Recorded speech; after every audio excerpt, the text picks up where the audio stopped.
Yellow fever, the disease that killed 4,000 Philadelphians, and so dash Memphis. I noticed the keyword and, which is a similarity keyword, which tells me that the sense before the and will be similar to the word in the blank. Now, before the and, I was talking about a disease killing 4,000 people.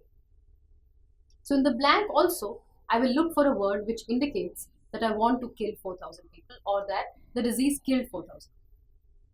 So, terrorized means to scare someone a lot, but it doesn't mean to kill them. Not my correct answer. Disabled is to take away someone's power or someone's capacity. It doesn't mean to kill them at a large scale. So by elimination, I'm left with decimated as the only correct answer, which means to wipe out or to destroy a population completely.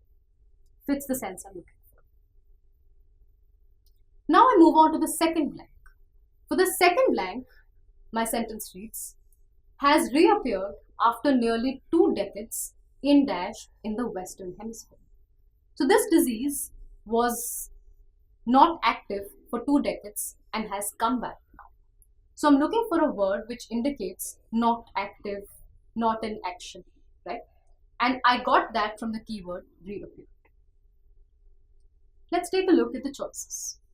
Quarantine refers to when you put people aside if you suspect them of having a disease. A disease cannot be quarantined, only people can.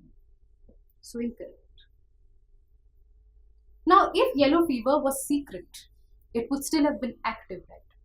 But I'm talking about the disease not being active. So secret is the wrong answer too.